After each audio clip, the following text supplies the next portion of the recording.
Happy Sunday, everyone. I hope you are. It is Bridget here, having a little bit of internet connection issues. I think we're good now. Yes, we are. We're good to go. It is Bridget here from Bridget's Kitchen with day 3 of our 12 cooking days of Christmas. So day 3, what does that even look like? Day 3 is super exciting for me because I'm hoping that we're going to cook up, and it's our first savory dish as well, which is exciting. I'm hoping that we're going to cook up something fabulous and wonderful, and that fabulous and wonderful thing is a big, gorgeous, succulent turkey. Now I need to put the case forward, and thank you to Shane for contact. Is it? Let me go. It's Shane, isn't it, from Cairns? Shane, have I got that right? Shane? Because that's just an unusual spelling, I have to say. A bit of an unusual spelling for that, but I'm hoping I got it right. So thank you for joining me all the way from Cairns. And if you are joining us on today's live broadcast, please let us know where you're coming from. It's always wonderful to find out where everyone is coming from all around the country and all around the world. So please let us know. And as I was saying, today is all about the turkey, and I need to put the case forward. Hey, Helen from Brisbane. Shane, wonderful, got it right. Love the spelling though, I gotta say, Shane, that's a good spelling. Got it right. Yay, we're winning right from the start. So I just need to put the case forward for turkey, because I know, especially within Australia and New Zealand, it's not something that we've sort of become accustomed to when it comes to the Christmas table. I know I've only very recently began to eat a lot of turkey, and the more turkey I eat, the more I love it, the more I find it to be quite not just a very tasty bit of poultry, and it does have more flavor than chicken. Sorry chicken, I love you, but turkey's quite a wonderful flavored meat as well. But it's also quite grand, you know, because it's a big piece of lean protein. Think about it. When you bring that turkey to the table, like on the platter, it's pretty impressive stuff. And that whole idea of this grandeur and this, you know, this kind of like presenting it onto the table really is quite magnificent. So I'm hoping to bring lots of joy in this little cooking class. And by the way, this is a 2-part class. I'm going to talk you through the turkey preparation. Then we're going to have a break because it's going to go and cook, and then I'm going to come back and show you the end product. So remember, this is part 1. We've got part 2 coming up once the turkey is cooked. So when it comes to turkey, as I was saying, my case for why we should be eating more turkey, number 1 is it is an amazing lean protein. And you know, I know we grew up having glazed ham, which is very typical of Christmas, glazed ham, and there's nothing wrong with a bit of glazed ham, and I do have a glazed ham recipe. Of course, I have a glazed ham recipe in my ebook, my Christmas ebook, Bridget's Healthy Christmas. So there is a glazed ham, and I do a sugar-free glazed ham. So if you are gotta have the ham, Christmas isn't Christmas without ham, totally get it. But I'm gonna put the case forward for turkey, because it is that lean protein. And hi to Val, coming to us from Geelong. And oh, kia ora to the beautiful Karen. I love you, my dear. Coming to us all the way from South Australia, from SA and Murray Bridge as well. Well, I'm in Murray Island and you're in Murray Bridge, so we're kind of connected, aren't we? We're kind of connected. So yes, I'm putting that case forward for turkey.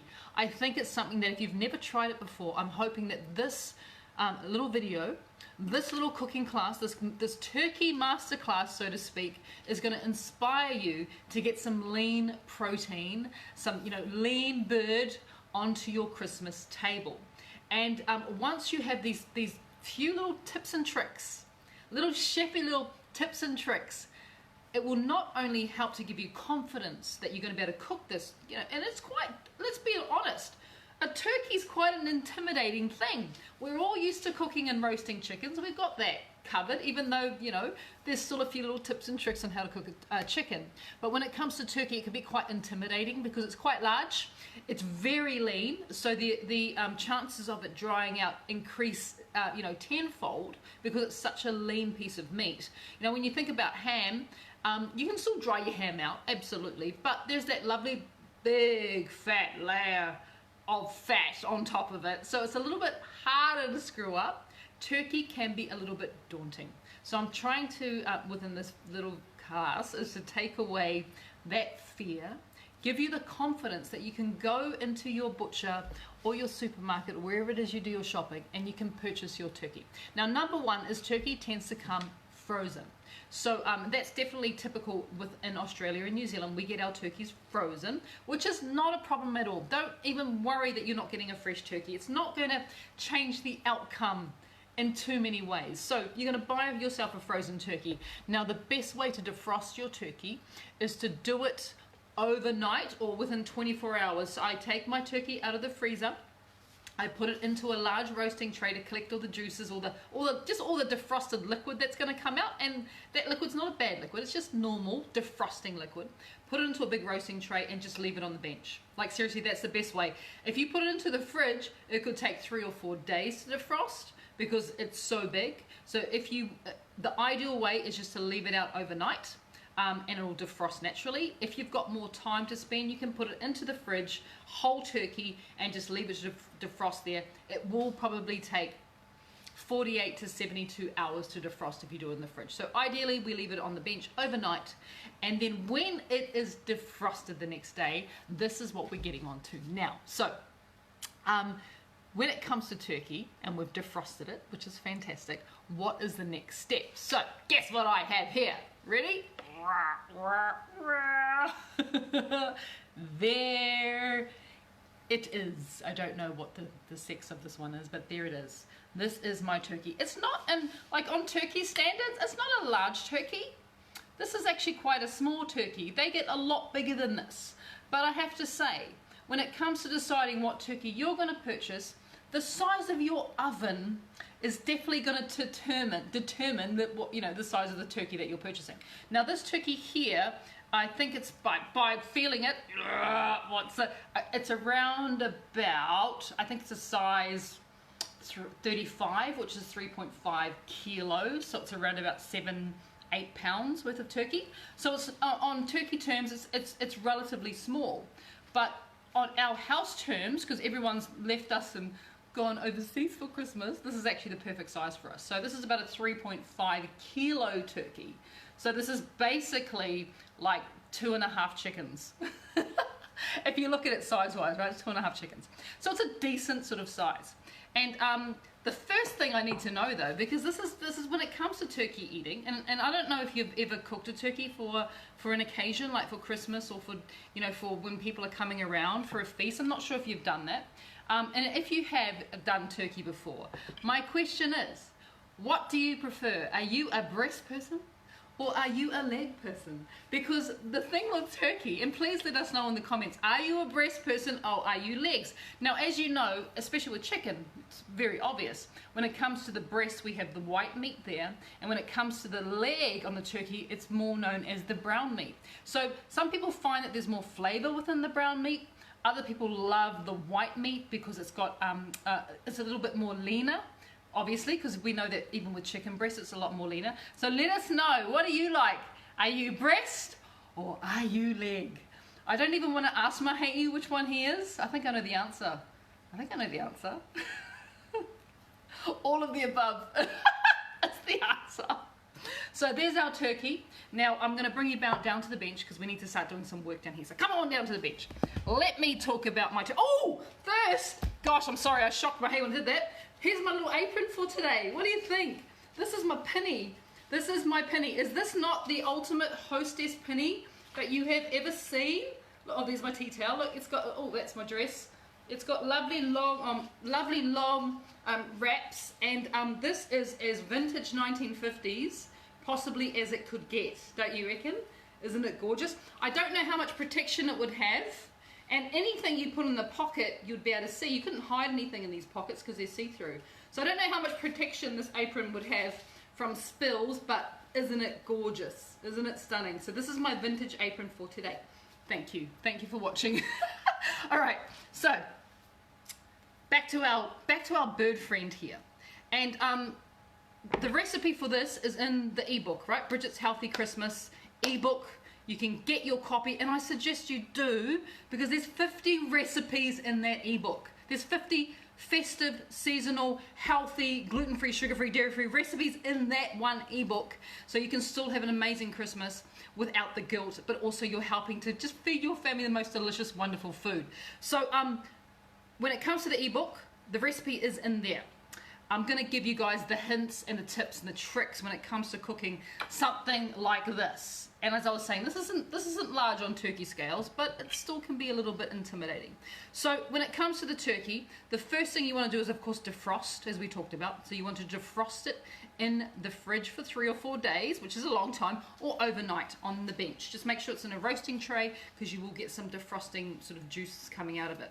When it's defrosted, grab yourself up some paper towels, and I say paper towels because you want it disposable. And what you want to do is you want to just pat all the liquid, all the stuff that's just kind of stuck onto the turkey, pat it off with your paper towels. Also pat it off in the cavity. This is when we start to get a little bit serious, right? Turkey cavities are huge. God, that's a little bit, that's pretty impressive, right? That's an impressive cavity. And you need to pat with the paper towels in there as well. Don't be afraid of your turkey. Like, really just approach this like, I got this. Me and the turkey, I'm going to deal with this. It's absolutely all right. So pat, pat, pat in there, make them all lovely and dry.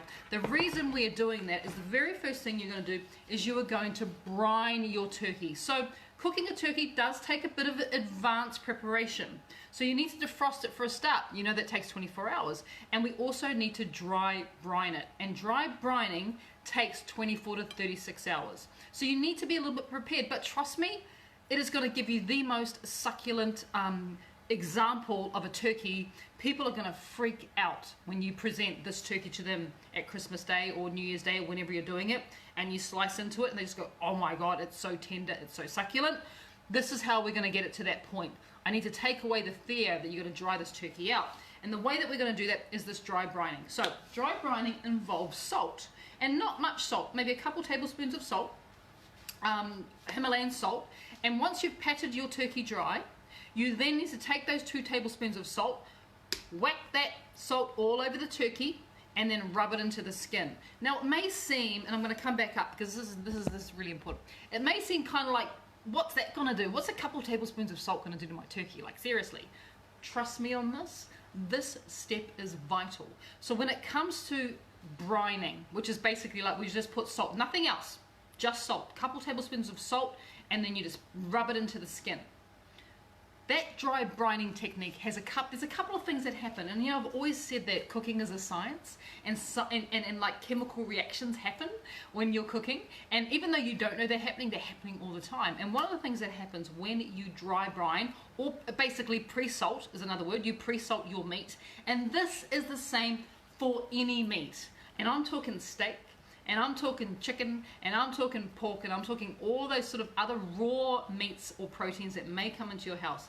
The simple step of dry brining or pre-salting will have the most incredible effects on the overall effect of the food. And I'm talking about taste and succulence. So what happens when you add salt to raw meat? And let's just talk about turkey because that's what we're doing today. What happens when you add salt? The number one thing you're doing is you are creating what is known as osmosis. And what happens is the salt, I know, science, right? Don't you love science? What happens during osmosis when you salt the meat is the salt will draw out the juices, the meat juices, and it just draws them out. So what you've done first and foremost is you've drawn out the meat juices, and that's what the salt does through osmosis. Love science. God, one of my favorite subjects at school, apart from home economics. What's science? Because the two worlds just like whack, mix like that. So the second thing that happens is that you've now drawn out all these juices from the salt. Well, the salt then dissolves into those meat juices. So you've created a brine. You've created a natural brine from the juices that have come out that the salt has drawn out of the meat, and now the salt is combining with those juices. Well, guess what happens next? Those juices get reabsorbed back into the meat.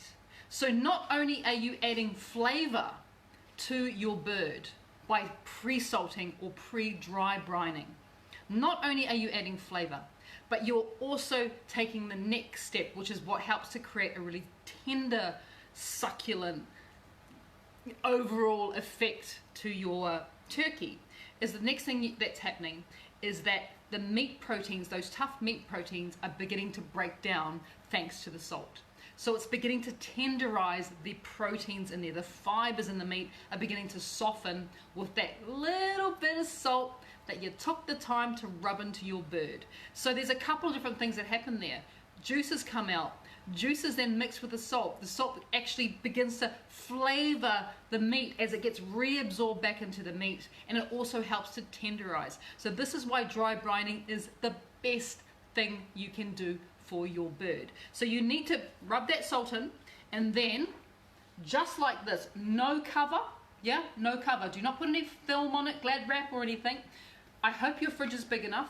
You then need to put this completely uncovered into your fridge for a minimum of 24 hours. So remember, we defrost, we dry rub, we salt, pre-salt, and then we let it to sit for 24, 36, 48 hours. And what's happening there is all those chemical reactions are happening. The bird is tenderizing. Yay, it's getting tender. You are adding flavor. Now let me also let you in on a little secret when it comes to any meat that comes into our house. And I'm talking a beautiful piece of Scotch fillet, or maybe it's an eye fillet, or maybe it's a piece of pork, or whatever it is. I dry brine and pre-salt everything. Everything that comes into our house. If you come to my house for dinner and I cook you a steak, chances are I have dry brined that steak for 24 hours before I put it into a pan or onto the barbecue to cook it for you. Because all those chemical reactions are happening in the meat. I'm adding flavor, I'm breaking down the meat proteins, it's becoming tender. All that's happening just with a little sprinkle of salt. Please try it. You know, it's the best way to work out whether I know what I'm talking about or not. Give it a go. Just give it a go. Steak, anything. Sausages not so much because they've got a bit of skin on it.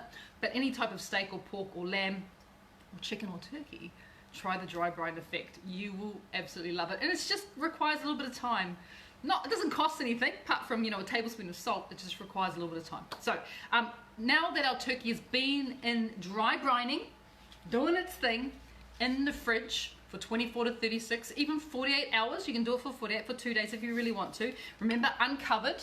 You don't want it to sweat in there. You want it to actually start to dry out, and the skin will dry it as well. Then you take it out of the fridge. Next step. All right, come back down again. Come back down to my bench. Okay, next stage. It has now been dry, and this is the stage that I'm at with this. This has now been dry brining in my fridge, and it was in there for 36 hours. You can see that there's this coloration there, which is because the salt drew out that moisture and then it reabsorbed all that flavor in there, which is just fantastic. So the next thing that we need to think about doing, now that we're at this stage, is adding a bit of flavor to it, because we need to roast it. So ideally, once you take it out of the fridge, give it a couple of hours to come back up to room temperature before you roast it, this has now been sitting on my bench for about an hour and a half, so it's perfect. It's not cold, it's not fridge cold. This is going to help it to cook more evenly. I always take meat out of the fridge and let it come up to room temperature before I cook anything. And I'm talking about a steak, I'm talking about chicken, whatever it is, just allow it to come up to room temperature. That means we're going to get a real even cook when we pop it into the oven.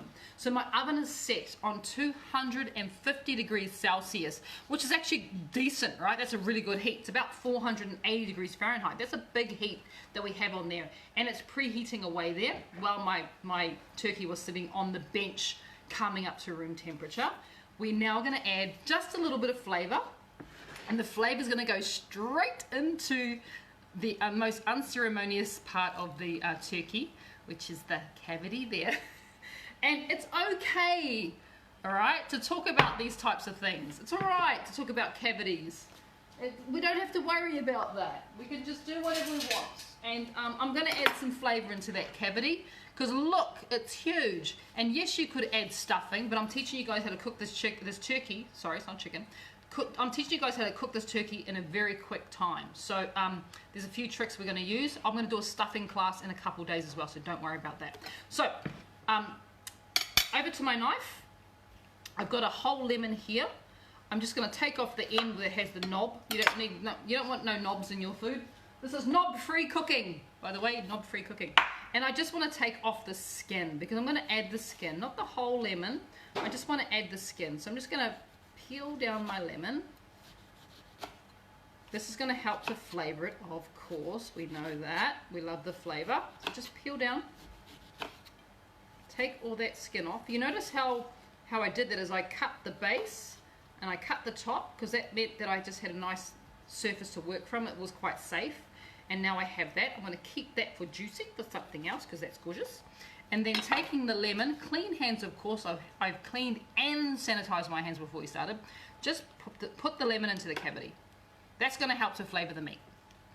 And this is seriously, this is everything we're doing here is next level in terms of speed, flavor, accuracy, and success. So a bit of lemon goes in there. The next thing I'm going to do is I have a whole bulb of garlic, a whole bulb, and I'm going to add that as well. So I'm just going to cut through the middle of the garlic, exposing the garlic flesh. I ain't even going to bother to take off the skin. Don't worry about that. Just go in there. Go, oh. Accept it, turkey. You know it's good. It's good. Bit of flavoured garlic doesn't hurt anyone. That goes in. I'm also going to add, because it's gorgeous, a bit of ginger. Yes, I've got a question. Thank you, Mahi. Robin Jennings has asked, can you do the chicken the same way? Robin has just asked. Great question, Robin. Can you do chicken the same way? 150% yes. Dry brine your chicken. Just leave it 12 hours because chicken's small, right? Just dry brine it for 12 hours and then do the same thing. Put the same things in because chickens have cavities too. Not quite as impressive as a turkey cavity, but they still have cavities too. So yes, you can do that as well. So I've got my little bit of garlic, ginger, I'm just going to touch, I don't want to touch my garlic with poultry fingers, so I'm just going to put my tea towel on it. See why it's so good to have a tea towel hanging off your apron? You have so many possibilities. And I'm just going to make some really big slices of the ginger. Ginger, you know ginger's going to just give it the most wonderful flavour. And guess where that's going? Oh, in there, in there. I'll show you guys what happened. The step next is even more impressive, by the way. Okay, I'm also going to add in, these are bay leaves. These are dried bay leaves. If you have fresh bay leaves, you are my hero. We used to have a big bay leaf tree at my mum and dad's house. It used to hang right next to where I used to sleep. And I used to open my window and pick the bay leaves straight off the tree. Green bay leaves are amazing, fresh bay leaves, but I don't have a bay leaf tree, so I have to go with these, unfortunately. They still get some good flavour of the dried bay leaf, and it's still going to help to impart a bit of flavour into our turkey, which is really important. So give it a good shove in, like really, oh, maybe I might go on with the other hand. There we go. Go in there. Don't be afraid. Like, honestly, approach this with like, yeah, I got this. You turkey, you're not going to beat me. This is how you're going to approach it. I'm going to give my hands a bit of a clean. Because the next step we're going to do is what's going to speed up the cooking process. The other daunting thing about turkey, I find people say to me all the time, is like, it takes so long to cook. It takes forever to cook. How can I speed it up? Let me introduce you to my little friend, the tin. This is a tin that it's actually a really cool tin. I know it's just, you're like, it's just a tin, Bridge. No, this is actually a really cool tin. This is a tin that on the label said there's no BPAs. BPAs are heavy metals and toxins, and they're not good for our bodies. This is a BPA-free tin. I have given it a clean. It used to host food. I took the label off, of course. Now, the reason I'm using this tin, because guess where it's going? The tin is going to go into the cavity. And let me tell you why. And you need to get it like be a little bit forceful. Like, don't be shy to say like, remember, I'm the boss, turkey. I'm the boss. You're not going to beat me. There we go. Does it matter which way the tin is facing? Does it matter that way? Yes, it does matter which way the tin is facing. You need to make sure that the hot air can get in there. I'll tell you why in a second. So, right. Seriously, shove it in, because all you've got in there now is lemons and garlic and ginger and bay leaves, so you can just kind of get that turkey in. I get that tin in, and what that tin is going to do, because now it's in there, and why it is really, really awesome and vital that we have that tin in there, and I reckon it's even more important than stuffing, because we can make stuffing. We don't have to stuff it. We can make stuffing. We'll still have the flavours of stuffing. Like I said, I'm going to do a class on stuffing later on in the week. Next week. So the tin is there for a couple of reasons. Firstly, it elevates the whole cavity of the bird, making it cook quite evenly. The cavity will not collapse on itself, and that's kind of what stuffing does, is it helps it to not collapse on itself. But because we're using tin, you know what happens to metal when it goes into an oven? It heats up. And because this is heating up, not only are we cooking the bird from the outside in, which is from the oven in, just the heat in the oven, that's around the bird. So we're cooking it from the top here. We're also cooking it from the inside out because this is going to heat up. So once again, science. Science, science, science. And I love this idea that not only are we not going to overcook this delicate breast area here, which can happen, right? You don't want to overcook this. This is all lean. We're not going to overcook it because at the same time as we've got heat coming here from the oven, we've also got heat getting trapped in here, which means we're cooking the turkey from the inside out at the same time as we're cooking it from the outside in.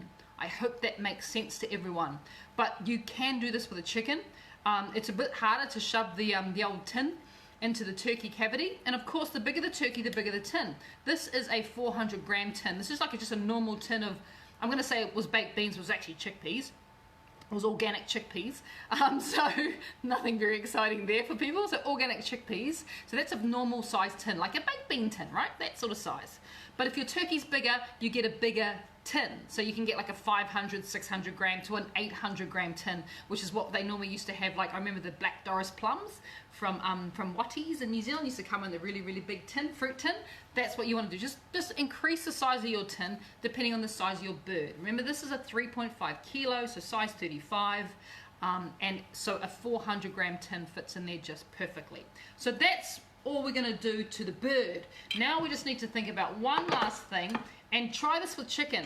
Your chicken will cook in about 35 minutes from raw if you do this trick.